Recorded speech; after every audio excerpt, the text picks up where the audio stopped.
हम लोग श्रीमद् भगवद गीता के 9वें अध्याय के 11वें श्लोक को देख रहे हैं। इसमें हम 3 दिन चर्चा कर चुके हैं।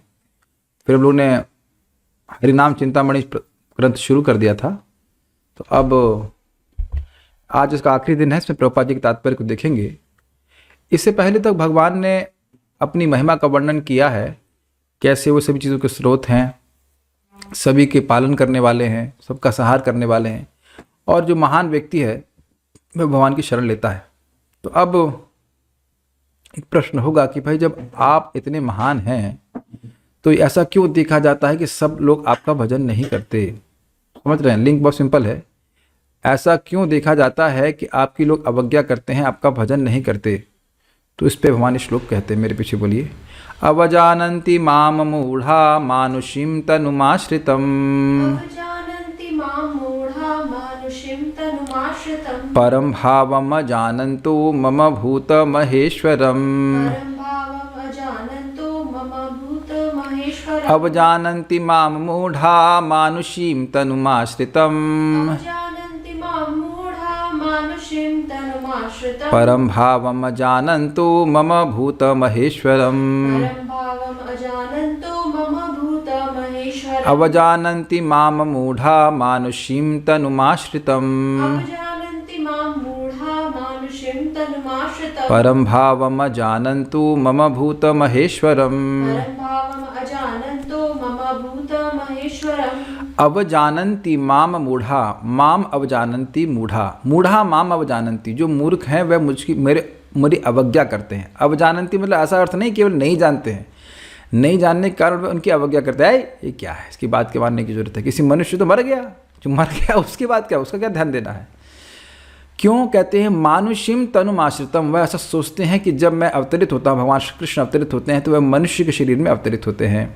और आपने सुन ही रहे थे, आज भी सुनेंगे कि भागवत में सुनेंगे, भगवान ऐसा बर्ताव भी करते हैं कि लोगों को पूरा विश्वास हो जाए कि वे मनुष्य हैं। मक्खन चुराते हैं, अरे आप तो काम है तो मक्खन की चुराते हैं भाई, ऐसे करके वो सोचेंगे। परम भावम अजानंतो, परम भाव, भाव का मतलब है सत्ता, मेरा दिव्य प्रकृति के परे अस्तित्व है, उसको वह नहीं जानते हैं। मम भूत महेश्वरम, मैं सभी जीवों का और सभी तत्वों का महाईश्वर हूँ, भगवान महाविष्णु का भी ईश्वर हूँ। इस प्रकार के भाव को, परम भाव के भगवान के परम भाव को वह नहीं जानते हैं। तो अब वह प्रभुपाद जी के तात्पर्य को हम देखते हैं।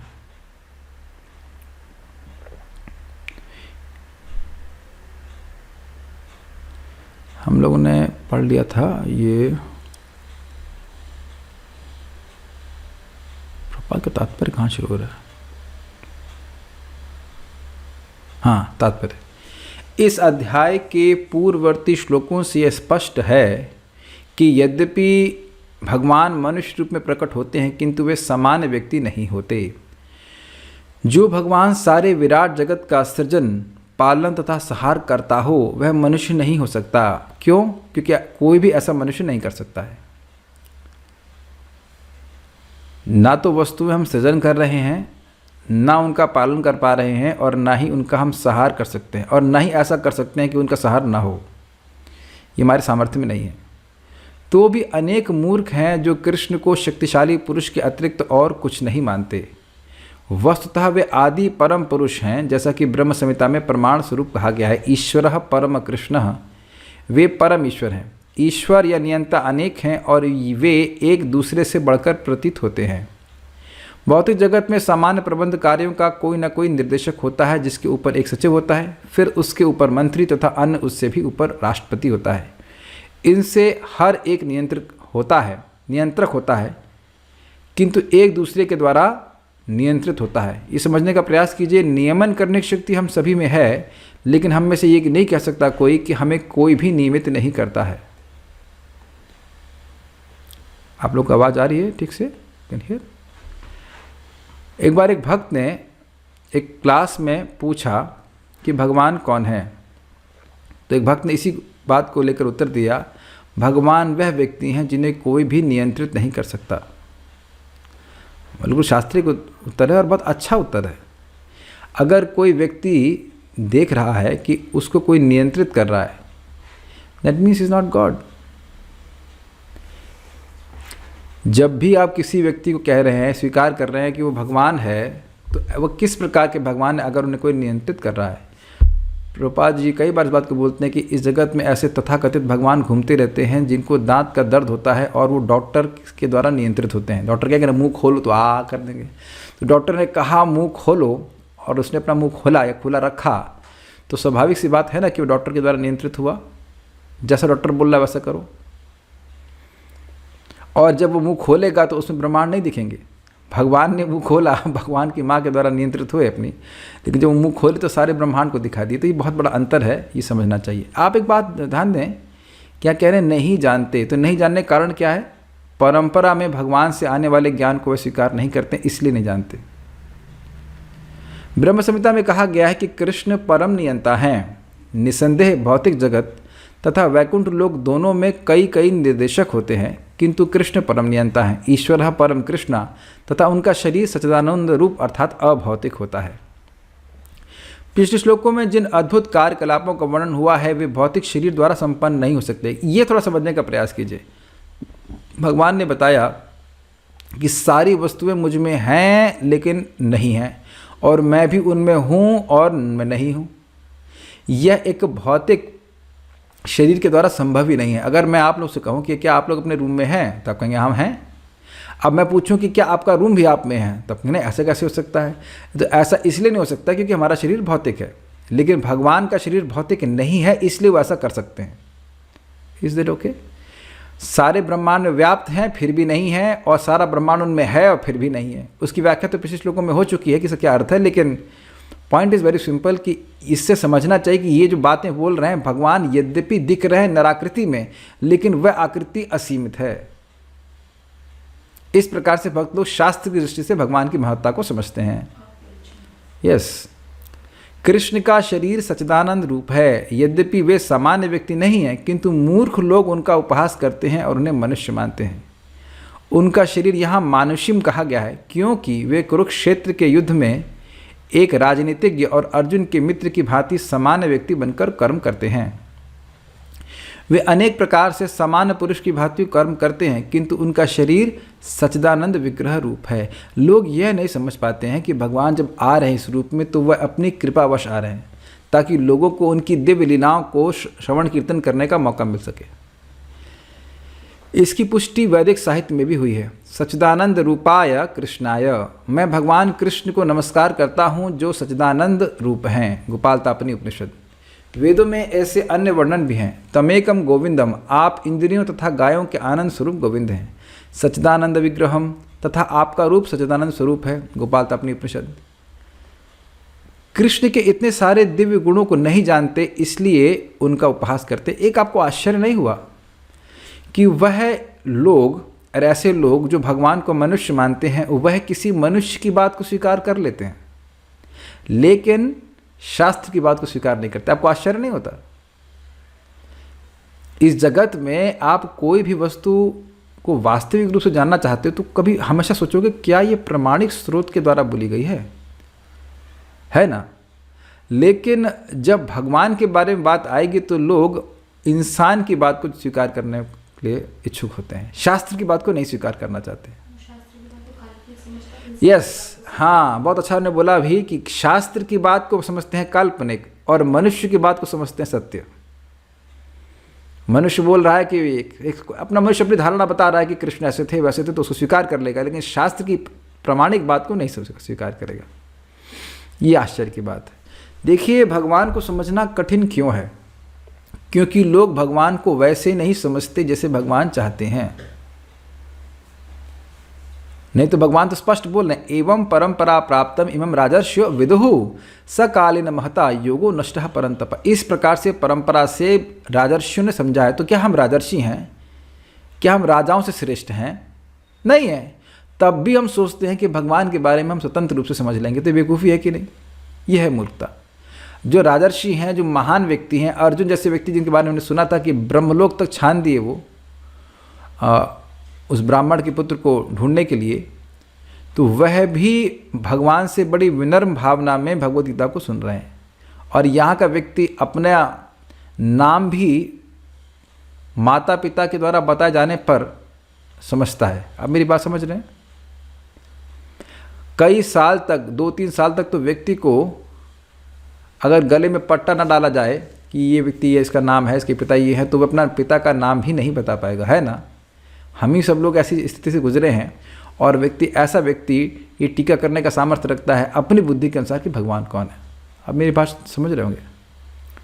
भगवान कृष्ण के सच्चिदानंद रूप होने पर भी ऐसे अनेक तथाकथित विद्वान तथा भगवद गीता के टीकाकार हैं जो कृष्ण को सामान्य पुरुष कहकर उनका उपहास करते हैं। भले ही अपने पूर्व पुण्यों के कारण विद्वान असाधारण व्यक्ति के रूप में पैदा हुआ हो, किंतु श्री कृष्ण के बारे में ऐसी धारणा उसकी अल्पज्ञता के कारण होती है। अब एक बड़ी सुंदर बात है, और इसीलिए वह मूढ़ कहलाता है, क्योंकि मूर्ख पुरुष ही कृष्ण को सामान्य पुरुष मानते हैं।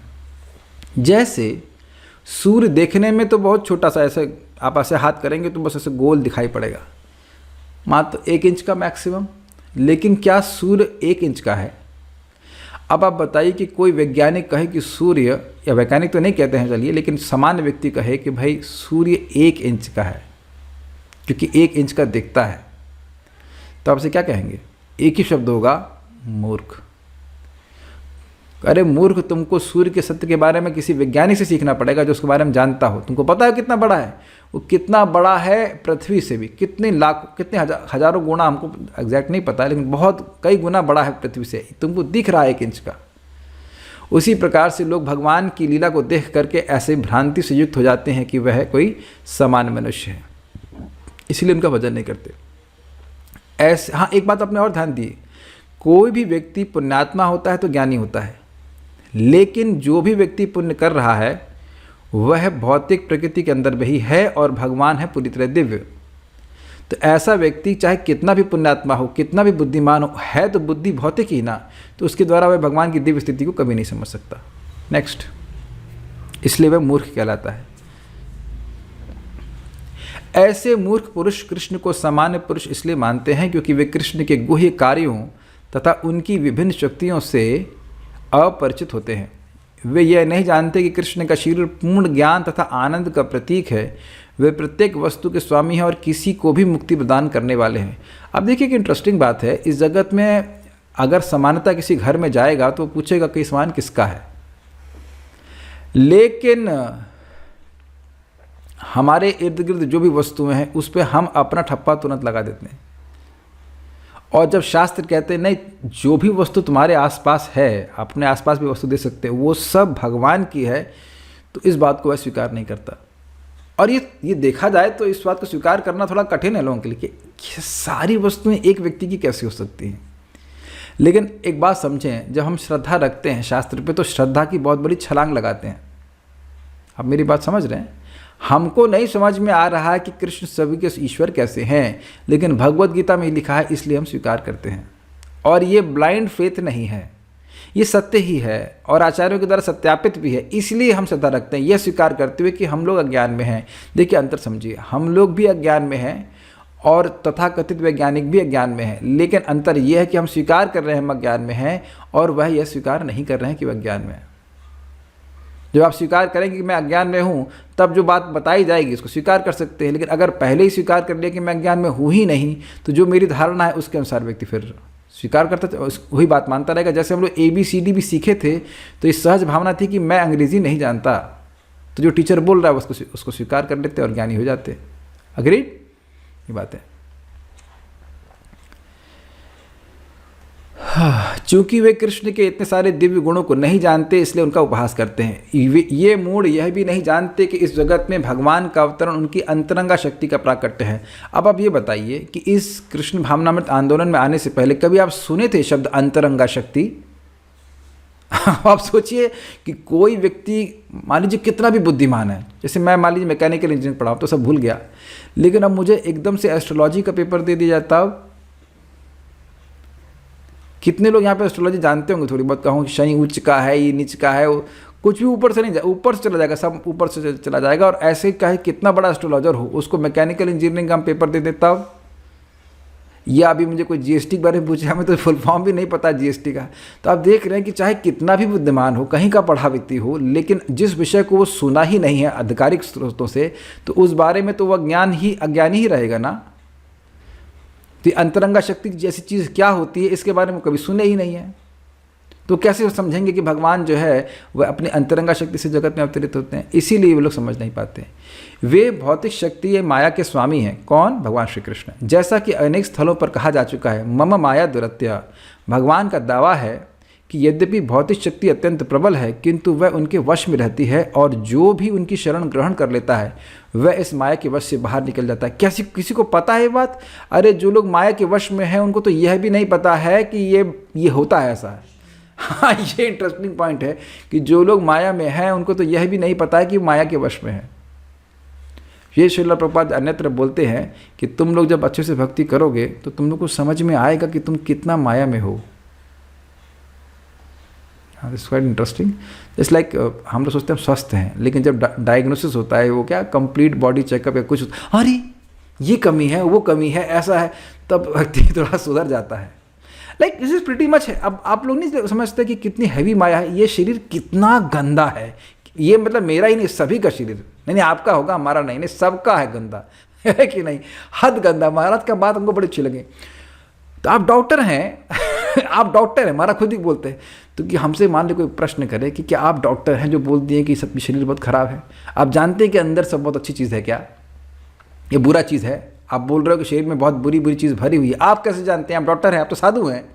तो कहते हैं महाराज कि देखो भाई, अगर कोई अच्छी वस्तु शरीर में होती तो अच्छी वस्तु बाहर आती ना, लेकिन इसके किसी भी छिद्र से गंदी ही वस्तु आती है, अस्पृश्य वस्तु आती है, और उसमें हमारी मैं बुद्धि होती है। क्या ये भयंकर अज्ञान नहीं है, माया नहीं है? This is pretty heavy Maya, is it not? तो जो लोग भगवान का उपहास कर रहे हैं उनका उपहास माया कर रही है, इज इट नॉट?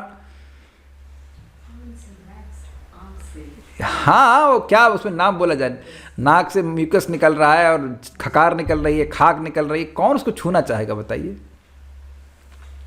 ये सब स्थिति है। तो ये कह रहे हैं कि भगवान की, उनको नहीं पता चलता है कि भगवान की शरण लेकर बड़ी आसानी से माया को पाया जा सकता है, पाया जा सकता है। यदि कृष्ण का शरणागत जीव माया के प्रभाव से बाहर निकल सकता है तो भला परमेश्वर जो संपूर्ण विराट जगत का सृजन, पालन तथा संहार करता है, हम लोगों जैसा शरीर कैसे धारण कर सकता है? कितना सुंदर न्याय लगाया है। कौन सा न्याय है? गुड, कैमुत्य न्याय। जब भगवान की शरण लेकर जीव माया से पार हो जाता है तो जो मायाधीश हैं वह माया द्वारा निर्मित एक भौतिक शरीर क्यों ग्रहण करेंगे? तो आप देखिए, आप विचार कीजिए कि भक्तों का जो श्रद्धा है, क्या वह अंधश्रद्धा है? नहीं, वह शास्त्र के आधार पर है। अब वो 9वां अध्याय पढ़ने से पहले 7वां अध्याय पढ़ते हैं। समझ में आया आपको बात?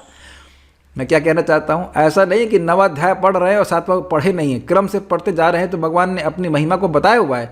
इसीलिए तो अब आपको बात समझ में आ रही है, आप लॉजिक समझ रहे हैं। भक्त लोग पूरी भगवत गीता पढ़ते हैं, ये नहीं कि दूसरा अध्याय पढ़ा और तीसरा गायब कर दिया, फिर चौथा पढ़ा, फिर 5वां गायब कर दिया, ऐसा नहीं है। सीक्वेंस से पूरा पढ़ रहे हैं।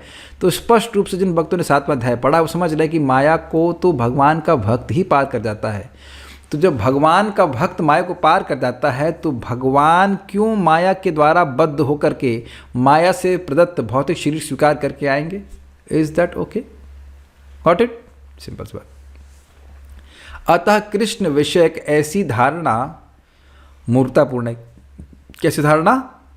कि वह मनुष्य का शरीर धारण करके आते हैं। फिर भी मूर्ख व्यक्ति यह नहीं समझ पाते कि समान व्यक्ति के रूप में प्रकट होने वाले भगवान समस्त परमाणुओं तथा इस विराट ब्रह्मांड के नियंता किस तरह हो सकते हैं। अंडांतरस्थ परमाणु चयांतरस्तम, यानी परमाणु परमाणु में भी व्याप्त हैं और पूरे ब्रह्मांड के भी नियंता कैसे हैं, वह मूर्ख नहीं समझ सकते। क्यों नहीं समझ सकते हैं? अगेन, क्योंकि भगवान की बात को स्वीकार नहीं करते। अच्छा, एक बात बताइए, आप लोग सब समझ लिए हैं? नहीं, हम लोग भी समझ नहीं लिए हैं। हम लोग समझ नहीं रहे हैं, हम लोग स्वीकार कर रहे हैं। अब कैसे भगवान परमाणु में प्रवेश कर रहे हैं हम लोग नहीं समझ रहे हैं, लेकिन स्वीकार कर रहे हैं कि भगवान प्रवेश कर रहे हैं। अब एक बात हमसे पूछी गई, अब तो लग रहा है लोग पीछे लग गए हैं, 2-3 लोग पूछ चुके हैं। वार्षभानी वही माता जी ने भी पूछा, रिया माता जी पूछ रहे थे, भगवान हमारे हृदय में है कि साइड में? हमने कहा क्या करें, हम भगवान नहीं, हमको नहीं पता, हमको नहीं पता कि भगवान हृदय में है कि साइड में है। अब शास्त्र में तो बोलते हैं कि साइड में है, तोते हैं, 2 तोते, एक फल खा रहा है, एक देख रहा है, और भगवान ये भी कहते सबके हृदय में रहता हूँ, तो उसका क्या मतलब है? हम क्या समझाएं बताइए? जो शास्त्र में लिखा उतना बोल सकते हैं कि साइड में तो रहते हैं। अब अंदर भी रहते हों तो अब जीवात्मा के अंदर रहते हैं कि बाहर रहते हैं हमें नहीं पता। हृदय के आकाश में भगवान रहते, बात समझ में आती है। अब उसके ज़्यादा हम कैसे बोल सकते हैं? आप मेरी बात समझ जाओगे। भगवान की महिमा को भक्त तो पूरा नहीं समझ पाते हैं, लेकिन वो स्वीकार करते हैं कि भगवान की अनंत महिमा है, वो इस प्रकार से विद्यमान रहते हैं। Is it okay? ये बात है। बृहत्तम कहाँ गए? बृहत्तम तथा सूक्ष्मतम तो उनकी विचार शक्ति से परे होता है, अतः वे यह सोच भी नहीं सकते कि मनुष्य जैसा रूप कैसे एक साथ विशाल को तथा अणु को वश में कर सकता है। ये लाइन बहुत ज़बरदस्त है। मेरा एक मित्र था, उसका नाम था आदित्य सिंह। तो वो मैथमेटिक्स ओलंपियाड में बहुत तेज़ था, मैथ्स भी बहुत तेज़ थी। तो वो बहुत इंटरेस्टिंग बात बता रहा था। कह रहा था कि ये इन्फिनिटी की धारणा असंभव है, क्योंकि हमारे मन में एक परिधि की धारणा होती है, ये बहुत बड़ा है तो ये बस परिच्छिन्न। तो कोई वस्तु असीमित हो उसको नहीं धारणा कर पाते। अब जब प्रयास कीजिए, आप लोग असीमित धारणा कर पा रहे हैं? जैसे ही बोलेंगे असीमित तो लगे ना ये लाइन ये बॉर्डर तुरंत बॉर्डर लगा देंगे। अरे समुद्र की धारणा कर सकते हैं कि बड़ा है, लेकिन आप असीमित की धारणा नहीं कर सकते हैं। आप ब्रह्मांड भी सोचते हैं आसान है, चलो 4 करोड़ ना 4 अरब मील का है, चलो इतना बड़ा होगा, सोच सकते हैं। लेकिन असीमित, आप देखिए जैसे मैं बोलूँगा असीमित तो आप सोचेंगे उसकी कोई बहुत बड़ा, लेकिन कुछ लिमिट। और अब और कठिन हो जाएगी बात कि एक ही वस्तु एक ही समय में छोटे से भी छोटी और बड़े से बड़ी, ये तो अभी तो बिल्कुल ही हमारे कहते हैं बियॉन्ड हो गया, हम समझ नहीं पाएंगे इस बात को। लेकिन भगवान में दोनों गुण एक साथ हैं, और इसको व्यक्ति स्वीकार करता है कि भगवान की दिव्य अचिंत शक्ति से वह कुछ भी कर सकते हैं। और ऐसे ऐश्वर्य को सुन करके भक्त लोग बड़े भाव से समन्वित होकर के भगवान की आराधना करते हैं। See this is the mood of gratitude of a devotee. ओ कृष्ण ने हमको सब कुछ दिया है, सब कुछ कृष्ण दे रहे हैं। विचार कीजिए, जब कृष्ण अपना सब कुछ हमें दे रहे हैं, सुनाई पड़ रहा है, तो हम अपना सब कुछ कृष्ण को क्यों ना दें? वो तो उनकी तरफ से तो है ना प्रेम, सब कुछ कृष्ण दे रहे हैं ना हमको। अपना मन भी दे रहे हैं, अंदर बैठे तो वह अपना संग भी दे रहे हैं, सब कुछ दे रहे हैं। वो हमारे बारे में निरंतर सोच रहे हैं, इसका कि नालायक कब सुधरेगा, है ना, सोच ही रहे हैं। लेकिन हम लोग नहीं सोच रहे। तो जो भक्त है वो भगवान से ज्ञान से पूरित होकर के भगवान की सेवा करता है। कोई भी कृतज्ञ व्यक्ति के लिए कोई कुछ करता है तो उसके लिए वो कुछ करता ही है। लेकिन ऐसे ये लोग नहीं समझ पाते हैं जो अभक्त हैं। यद्यपि कृष्ण असीम तथा ससीम को नियंत्रित करते हैं, किंतु वे इस जगत से विलग रहते हैं। ये तो स्पष्ट है, अलग रहते हैं मतलब उनकी सत्ता अलग बनी रहती है, वह निर्लिप्त रहते हैं। उनके योगम ऐश्वर्यम या अचिंत दिव्य शक्ति के विषय में कहा गया है कि वे एक साथ ससीम तथा असीम को वश में रख सकते हैं। ससीम का मतलब लिमिटेड और असीम मतलब अनलिमिटेड, दोनों को वश में रख सकते हैं। किंतु जो शुद्ध भक्त हैं वे इसे स्वीकार करते हैं, क्योंकि उन्हें पता है कि कृष्ण भगवान है। ध्यान दीजिएगा, यह नहीं कह रहे कि शुद्ध भक्त जानते हैं सब कुछ, वो स्वीकार करते हैं कि भगवान ऐसा कर लेते हैं। अतः वे पूर्णतः उनकी शरण में जाते हैं और कृष्ण भावनामृत में रहकर कृष्ण की भक्ति में अपने को रत रखते हैं। ध्यान दीजिएगा कि भक्त लोग अपने संबंध को जानना चाहते हैं भगवान से, क्योंकि भगवान को मतलब टेक्निकली तत्वतः पूरी तरह कोई नहीं जान सकता है। क्यों नहीं जान सकता? क्योंकि वो असीमित है, वो खुद भी अपने को पूरा नहीं जानते। अब एक और बात सोचने वाली बताऊंगा आपको। अभी तो आप कह रहे हैं कि भगवान सर्वज्ञ हैं, और अभी आप कह रहे हो कि भगवान अपने को नहीं जानते। ऐसा क्यों? तो देखिए, जो वस्तु मान लीजिए कोई वस्तु हो ही नहीं, तो उसको अगर कोई सर्वज्ञ ना जाने तो उसकी सर्वज्ञता की हानि नहीं होती है। ये लाइन समझ में हमको बहुत दिन तक समझ में नहीं आया था, महाराज कई बार बोलते हैं, फिर से बोल रहा हूँ, सुनिए। जो कोई वस्तु है ही नहीं, जैसे कि घोड़े के डिंब, घोड़े के अंडे, तो घोड़े के अंडे को कोई सर्वज्ञ ना जानता हो तो उसकी सर्वज्ञता में कोई दोष आएगा? नहीं, क्योंकि घोड़ा का डिंब होता ही नहीं है। और खरगोश के सींग, उसको वो ना जाने तब भी उसकी सर्वज्ञता में कोई हानि नहीं, क्योंकि खरगोश के सींग नहीं होता है। तो उसी प्रकार से क्योंकि भगवान की महिमा का अंत है ही नहीं, इसलिए भगवान अपनी महिमा के अंत को ना जाने तो इससे उनकी सर्वज्ञता की कोई हानि नहीं होती। ये बड़ा कॉम्प्लिकेटेड है समझने में, लेकिन आप विचार कीजिएगा आप। तो जब भगवान ही अपनी महिमा के अंत को नहीं जानते, तो क्या अंत है ही नहीं, तो भक्त कैसे पूरा जानेगा। लेकिन जितना वह भगवान को जानता है उससे उनका और भगवान के प्रति प्रेम बढ़ जाता है। ये सीधी सीधी बात है। ठीक। सगुणवादियों तथा निर्गुणवादियों में भगवान के मनुष्य रूप में प्रकट होने को लेकर काफ़ी मतभेद है, किंतु यदि हम भगवद गीता तथा श्रीमद् भागवत जैसे प्रामाणिक ग्रंथों का अनुशीलन कृष्ण तत्व समझने के लिए करें तो हम समझ सकते हैं कि कृष्ण भगवान है, श्री भगवान है। यद्यपि वे इस धराधाम में समान व्यक्ति की भांति प्रकट हुए थे, किंतु वे समान व्यक्ति हैं नहीं। देखिए, थोड़ा समझने का प्रयास करें।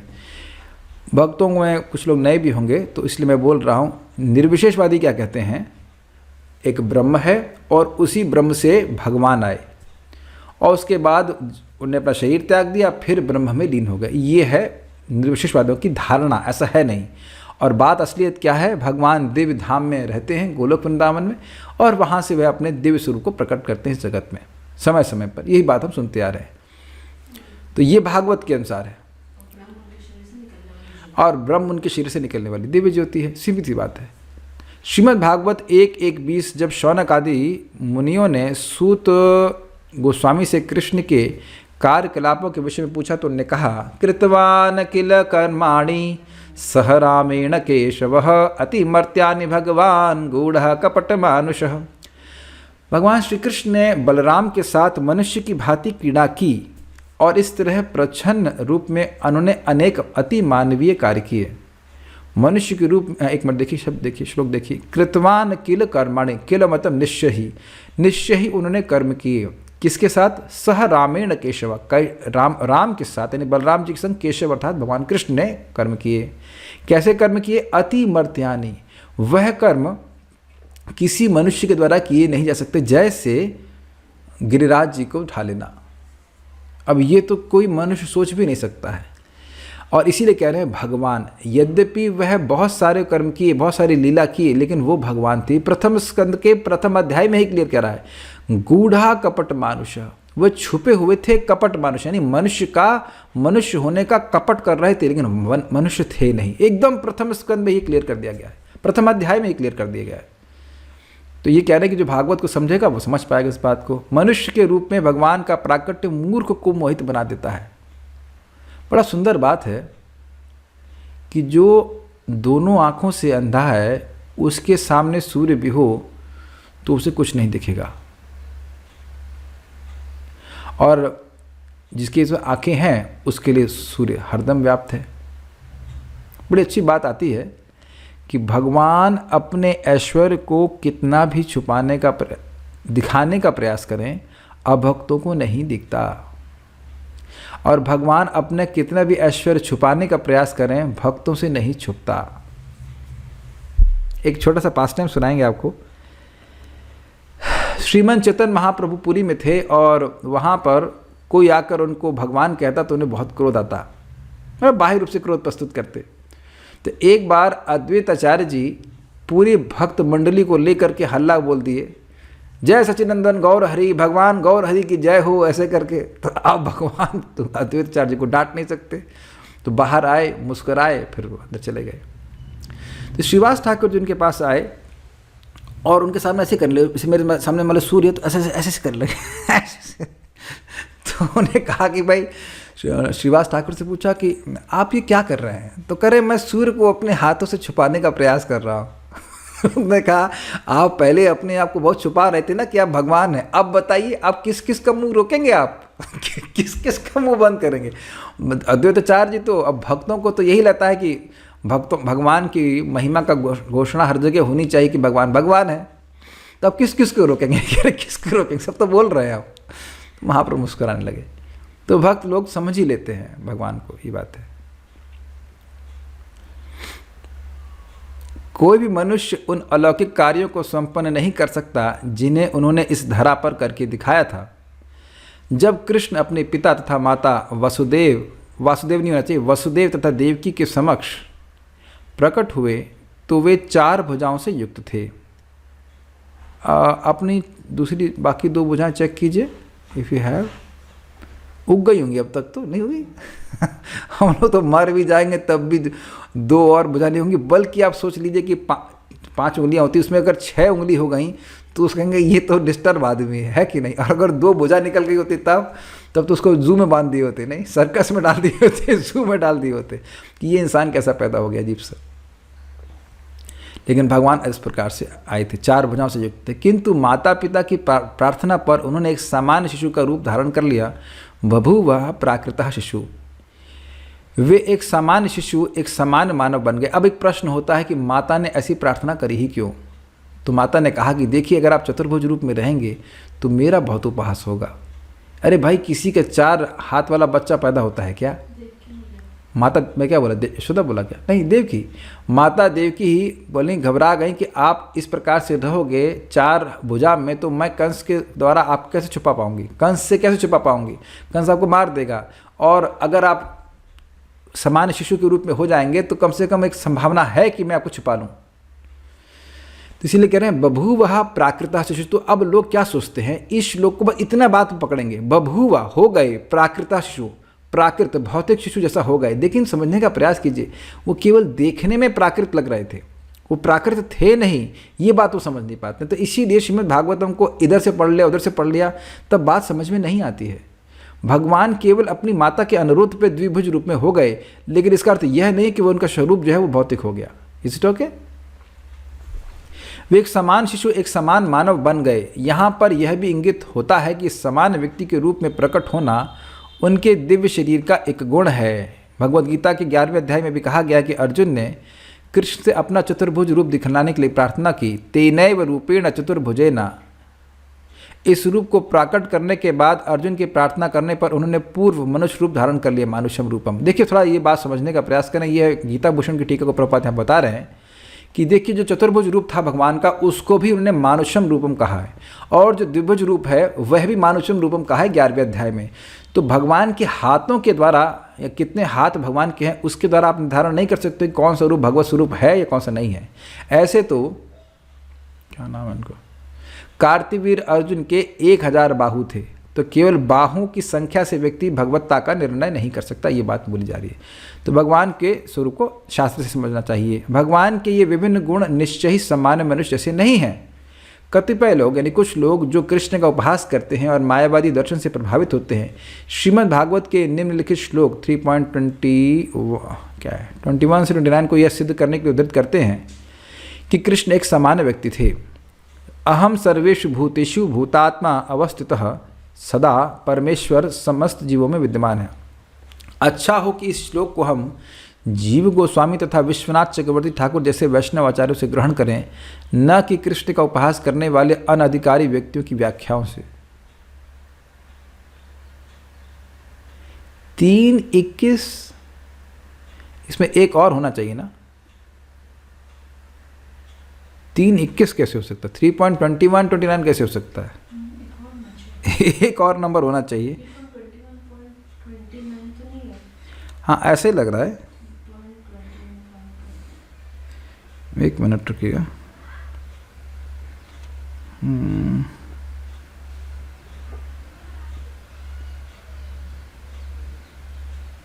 3.29.21, ये ठीक से इसमें मिस्टेक है।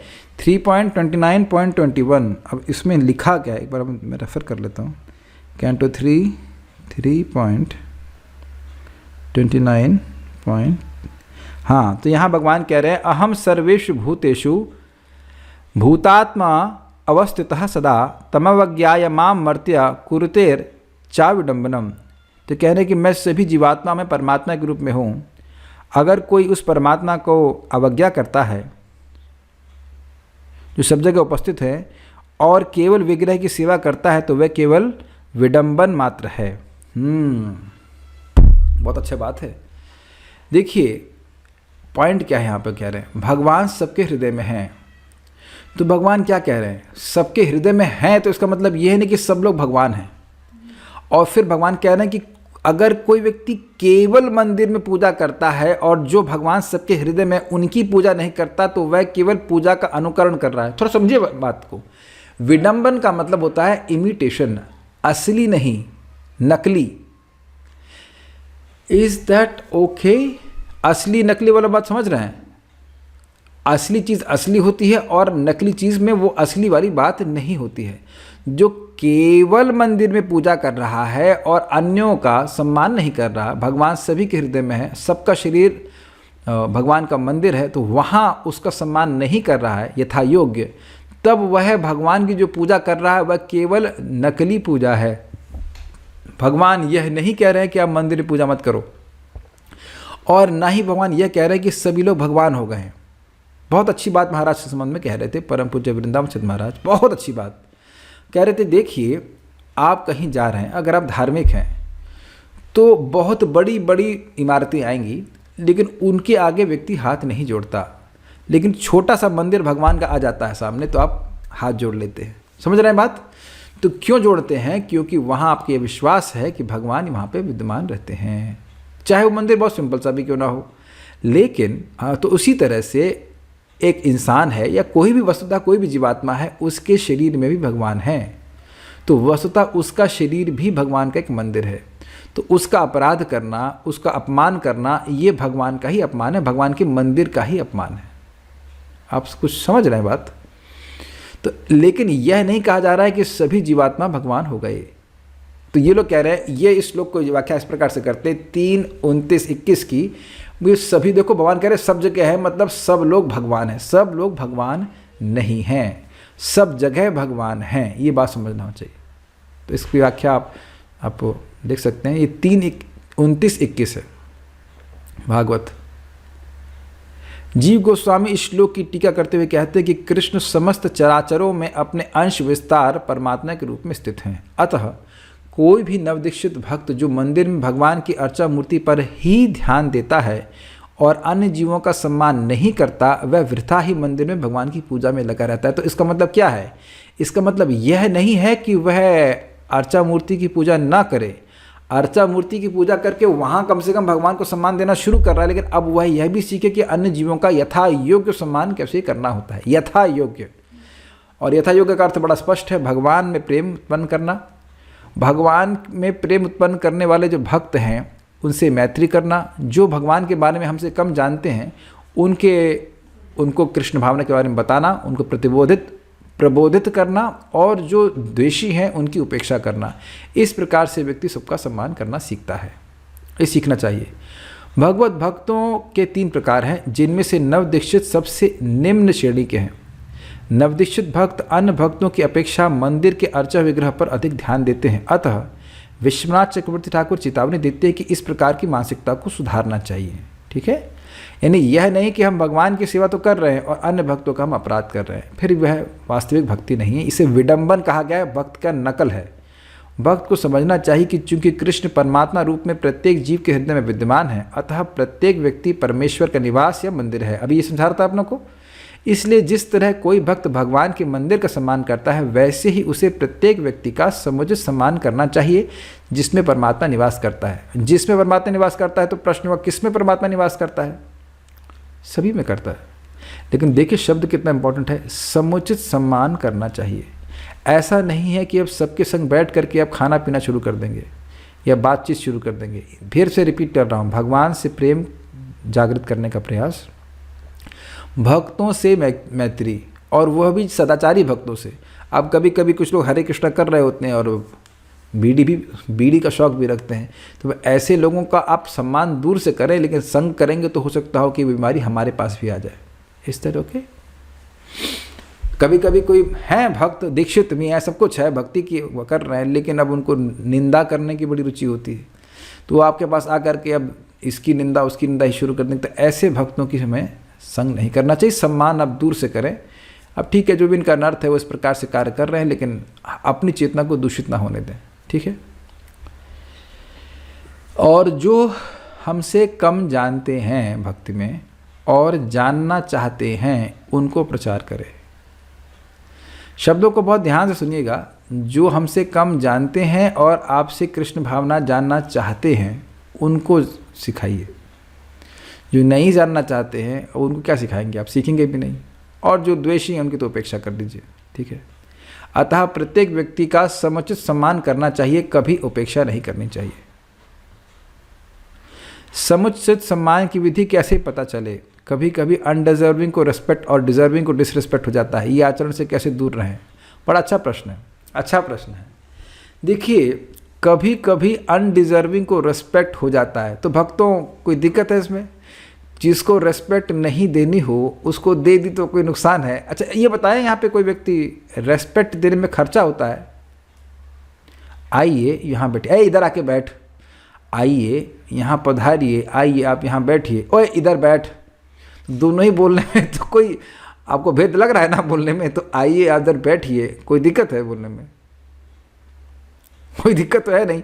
देखिए, अगर बात हम सोच रहे थे कि ना बोले, लेकिन भागवत में तो बोला गया है कि देखिए गधे को भी प्रणाम करना चाहिए। भगवान श्री कृष्ण ही बोले हैं गधे को प्रणाम, लेकिन वस्तुतः गधे को प्रणाम नहीं कर रहे हैं आप, गधे के अंदर जो भगवान है उसको प्रणाम कर लें। हम खुद परम पूज्य वृंदावन चंद्र महाराज को पूछे एक बार, महाराज कभी कभी ना जो सीनियर भक्त है वो खराब बर्ताव कर देते हैं तो हमारा प्रणाम करने का मन नहीं करता है। हाँ तो भगवान बुरे हो गए हैं। हमने कहा भगवान तो बुरे नहीं, किसका प्रणाम करता है तू? हमने कहा भगवान को करते। हमने कहा तब? हमारे बोले तब, अरे भगवान तो बुरे नहीं हुए ना। हमने कहा नहीं भगवान तो बुरे नहीं हुए। तो अब समझ रहे ना बात? तो पहला वाला तो कोई दिक्कत नहीं, अनडिजर्विंग को रेस्पेक्ट दे दें तो कोई नुकसान नहीं आपका, कोई गलत नहीं कहेगा, कोई गलत नहीं कहेगा। कोई मान लो भक्त नहीं है तो आपने उसे प्रसाद खिला दिया तो कोई दिक्कत नहीं। हाँ एक बात है, अब उससे कथा सुनने बैठ गए और सिद्धांत नहीं जानता, माएबाद दिया 1% बोलना शुरू कर दिया तो दिक्कत हो जाएगी, तो वो नहीं। लेकिन हाँ सम्मान करना चाहिए, झगड़ा नहीं करना चाहिए। दूसरा क्या है, डिजर्विंग को डिसरिस्पेक्ट हो जाता है। ये इंटरेस्टिंग पॉइंट है। देखिए, जब हमारी सम्मान करने की भावना होगी तो हमेशा सम्मान करने की भावना होगी, तो फिर ऐसा कैसे होगा कि जो डिजर्विंग है उसको डिसरिस्पेक्ट हो जाए? और भगवान आपके चित्त को देख रहे हैं कि आपकी भावना कैसी है। देखिए ऐसा नहीं कि मैं इस पॉइंट को सिद्ध कर लिया हूँ। जब मुझे भी कोई बहुत परेशान करता है तो मैं भी सोचता हूँ कि मतलब दुश्मन है मेरा। ये शास्त्र आपके साथ पढ़ रहे हैं, समझा जरूर है, लेकिन बड़ा मुश्किल होता है कि जब कोई व्यक्ति पीछे लग जाए, परेशान करने लग जाए और उसके प्रति आप एकदम समभावना रखो, बड़ा मुश्किल है भाई। लेकिन कम से कम प्रयास करना चाहिए। एटलीस्ट जो परेशान नहीं कर रहा है उनसे तो प्रेम करें।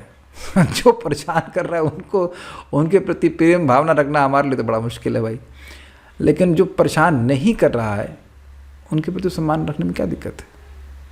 एटलीस्ट भक्तों को, आप तो सब अच्छे भक्त हैं ही, किसी की सेवा में बाधा डालने की भावना नहीं रखनी चाहिए। आप लोग हैं ही नहीं ऐसे, मैं खाली बोल रहा हूँ, मुझे पता है कि आप लोग बिल्कुल ऐसे नहीं हैं, लेकिन एक मेरा कर्तव्य ऐसा बोलना कि एटलीस्ट हम अब किसी की सेवा में बाधा न डालें। मुझे पता आप लोग बहुत अच्छे हो, ये तो कभी सपने में भी नहीं आया होगा, लेकिन एक पॉइंट ध्यान रखना चाहिए कि एटलीस्ट हम किसी को अपने द्वारा किसी की भक्ति बढ़े, बस ये भावना हो। ना बढ़ा सके तो कम से कम ह्रास ना करें, इतना बात ध्यान रखें, इतना से शुरू करें।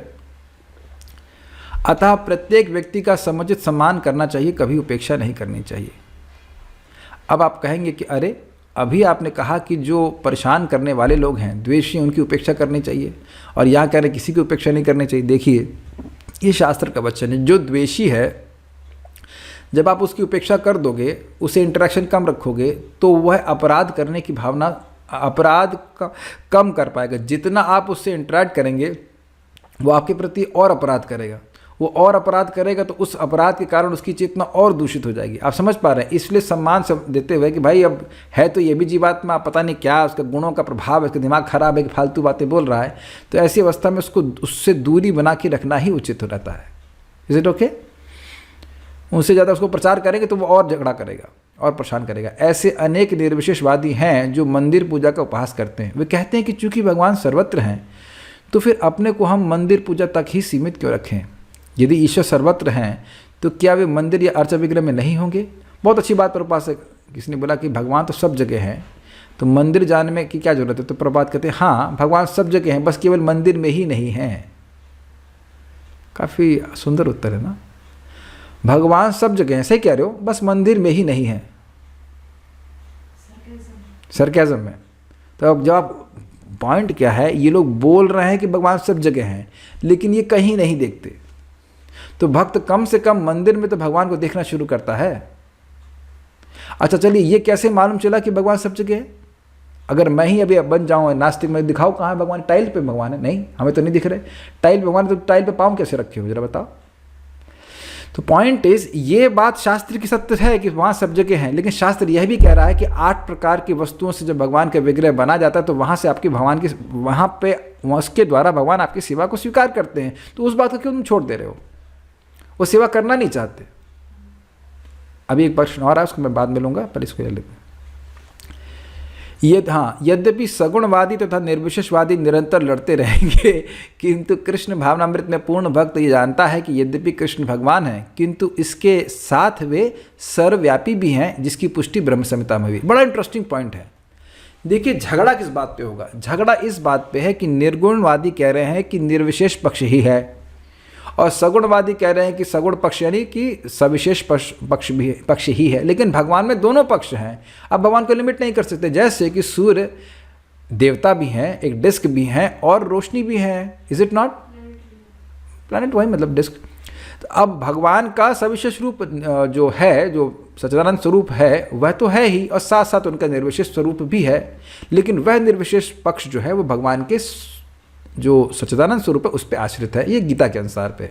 Is it okay? तो झगड़ा करने की बात नहीं। झगड़ा अगर है इस बात का है कि वह कहते हैं कि जो निर्गुण पक्ष है उसके ऊपर भगवान का दिव्य स्वरूप आश्रित है। ये गलत बात है, क्योंकि कभी भी लाइट से प्रकाश का स्रोत नहीं आता है, प्रकाश के स्रोत से प्रकाश आता है। इतनी सिंपल सा लॉजिक है जिसके अगेंस्ट वो बोलते हैं।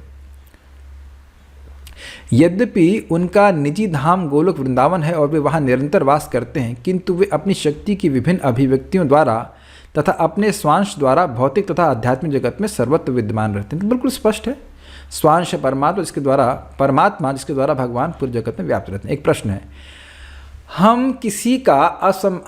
हमसे किसी का असम्मान हो जाता है तो हम बहुत सोचते हैं कि वैष्णव अपराध हो गया, पर दूसरा हमारा असम्मान करता है और कभी सोचता भी नहीं कि वैष्णव अपराध है।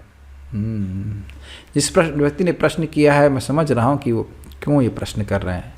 देखिए, कठिनाई यह है, हम नाम नहीं रख रहे हैं यहाँ पे, लेकिन कठिनाई ये है कि सबकी ट्रेनिंग नहीं प्राप्त है। समझने का प्रयास कीजिए। और कुछ लोगों को ट्रेनिंग लेनी होती भी नहीं है। वो कहते हैं माला कर रहे हैं, बस हो गई ट्रेनिंग, और करने की क्या जरूरत है कुछ भी। लेकिन हम पहले ही बोल चुके हैं। अभी आप महाराज जी का लेक्चर सुनेंगे। परम पूज्य वृंदावन चंद्र महाराज ने रिसेंटली लेक्चर दिया, बहुत सुंदर लेक्चर दिया। उसमें वर्ड है शिक्षेत। शिक्षेत मीन्स अभ्यसेत।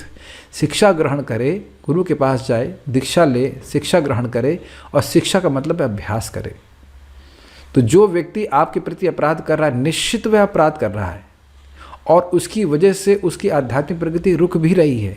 लेकिन अगर वो प्रगति करना ही नहीं चाहेगा तो आप क्या करेंगे? मेरे को भी एक व्यक्ति ने बहुत परेशान किया, और अभी तक परेशान करने का प्रयास करते ही जा रहे हैं। उनको समझ नहीं आ रहा है, इससे कुछ नहीं होता। I mean does not help. मैं उनको समझाया भी कि अच्छा बताओ, आप मेरी क्लास रोकने का प्रयास कर रहे हो, लगे हो 3 साल से, रोक पाए क्या? एक भी क्लास, 1-2 क्लास अपने हो गया क्या? एक भी क्लास रोक पाए? नहीं रोक पाए। मैं उनको बहुत प्रेम से समझाया कि आप जब रोक ही नहीं पा रहे हो तो आप क्यों प्रयास कर रहे हो? लेकिन नहीं समझ में आ रहा। तो जो मूर्ख है उसको समझाया ही नहीं जा सकता है। You can not help it. और हमेशा से ऐसे मूर्ख रहेंगे ही। महाप्रभु का आंदोलन किसी की ताकत नहीं है जो रोक सके। कोई, ये हमारे आपके प्रयास से नहीं हो रहा है, महाप्रभु की इच्छा से हो रहा है। तो ये इस और जिसमें कोई साथ देगा उसका बहुत लाभ है, जो नहीं साथ देगा उसको कोई नुकसान नहीं है। मतलब नुकसान है लेकिन ठीक है, उसको कोई परेशानी नहीं आएगी। लेकिन जिसके विरुद्ध जाएगा उसको तो भगवान का बहुत बड़ा दोष देखना पड़ेगा। लेकिन अब क्या करें, नहीं समझ पाते तो क्या करेंगे बताइए। तो ये एक बहुत बड़ी दिक्कत है। कुछ लोग होते ही हैं जड़ बुद्धि वाले। तो जो आपने प्रश्न किया, ये आई जाती कठिनाई। जो लोग जाप नहीं करते, ठीक से कथा नहीं सुनते, उनके अपराध बंद होते ही नहीं हैं। एनीवन हु चैंट्स नाइसली, जैसे एक वक्त बता रहा हूँ आपको, एक व्यक्ति है, उनको बोला गया आप डोनेशन नहीं दोगी तो आपकी दीक्षा नहीं होगी। तो उनसे पूछो कि भाई ये डोनेशन देने वालों की दीक्षा होती है या होनी चाहिए, ये शास्त्र में कहाँ लिखा है? और जो व्यक्ति इस प्रकार से स्वीकार भी कर रहा है कि ऐसे व्यक्ति से हमें दीक्षा लेनी है, तो वह भी तो बुड़बक है। बुड़बक समझते हैं, बेवकूफ़ है। अब कठिनाई यही कि कलयुग में इसी तरह की चीज़ें चलती रहती है और लोग शास्त्र को श्रवण करने के लिए समय निकालते नहीं तो भ्रमित रहते हैं, क्या कर सकते हैं। तो जिन लोगों के लिए अब आप बोल रहे हो कि आप आपका सम्मान नहीं करते, प्रेम से व्यवहार नहीं करते हैं, तो उनसे पूछो कि वो कितनी क्लास गए हैं। आप चैट बता दीजिएगा कि वो नियमित रूप से कितनी क्लास जाते हैं, तो उत्तर होगा शायद कोई भी क्लास नहीं जाते। तो बस ठीक है, फिर उसके बाद क्या कह सकते हैं। कोई भक्त हो और आपस में बहुत अच्छे संबंध रहे हों और गलतफहमी में आकर द्वेष करने लगें, दूरी बना लें, तो ऐसे में हमें क्या करना चाहिए। समझाने पे भी से भी ना समझें तो क्या उनको अवॉइड कर देना चाहिए ताकि उनकी ओर से या हमारी ओर से कोई वैष्णव अपराध ना हो। भाई ये सारे प्रश्न आप लोग मेरे लग रहा है व्यक्तिगत प्रश्न कर रहे हैं अभी मैं क्या करूँ हमारे संग में यही होता है। अब कुछ ऐसे हमारे स्टूडेंट्स हैं, हमने चैनल ग्रुप चेंज किया, उसमें वो ज्वाइन कर लिए लेकिन क्लास नहीं आते। तो मैं उनसे पूछा, भाई जब तुमको नहीं आना क्लास में तो तुम ज्वाइन क्यों किए। कितने आपसे कनेक्शन बना के रखना चाहते। तो हमने कहा कनेक्शन हमने कहा कनेक्शन तो क्लास में आने से होगा ना आप जप में आ रहे। जैसे देखिए हमारे वृंदा विपिन प्रभु हैं, बड़े अच्छे डिवोटी, अब देखिए रोज़ प्रतिदिन जप में आते हैं। बोले प्रभु मैं देर में ऑफिस में देर से आता हूँ तो मैं क्लास नहीं सुन पाता लाइव, और मैं मतलब by the time we are finishing the class ही कम्स बैक और वो रिकॉर्डिंग सुन लेते हैं। पर मैं it's fine, is it not. तो मैं कोई बुरा नहीं मान रहा हूँ, जिस समय जो आए है कि नहीं। आप जब में आना तो जब में आओ, क्लास में आना तो क्लास में आओ, लेकिन आओ ही नहीं। और मैं ऐसा तो नहीं कि मैं भूल जाता हूँ लोगों को, उनका नाम भी मैं देख रहा हूँ, तब क्या खराब नहीं लगेगा। अब मैं क्या कर सकता हूँ। पहले मैं थोड़ा पीछे पड़ता भी था, अब मैं कहता जब दूर ही बना के रहना चाहते तो फिर दूरी बना के रखो, क्या करें। अरे कुछ लोग दूर जा रहे हैं तो कुछ लोग पास में हैं भी तो सही। तो जो पास वाले हैं उनको संभाल के रखे हैं, जो दूर जाना चाहते हैं वो ठीक है, वो दूर रहें, क्या कर सकते हैं। Is it not what you can do. अब इतना बुरा भी तो मैं नहीं हूँ कि सब लोग दूर ही चले जाएं, तो जिसको दूर जाना जाता रहे, क्या कर सकते हैं बताइए। Is it not what we can do, what we can do. According to ब्रह्मांड विच गॉड कम फ्रॉम ब्रह्मवाद। देखिए ब्रह्मवाद जो है वह मायावाद नहीं है। ब्रह्मवादी लोग केवल ब्रह्म का अनुशीलन करते हैं, वो भगवान के बारे में कुछ नहीं कहते। लेकिन मायावादी लोग भगवान का अपराध करते हैं, वो कहते हैं कि ब्रह्म से भगवान आते हैं, ब्रह्म ज्योति से भगवान आते हैं। ये मिस्टेक है। Okay, so we will stop here. हाँ, एक इंटरेस्टिंग पॉइंट है कि अब ऐसे लोगों का होता क्या है जो भगवान की अवज्ञा करते हैं। ऐसे लोगों का क्या होता है उसको जानने के लिए आप लोग कल भगवान करे तो आइएगा जब क्लास होगा। Very wonderful point. So will stop here. Shrimad Bhagavad Gita की जय, श्रील प्रभुपाद की जय, निताई गौर प्रेमानंदे।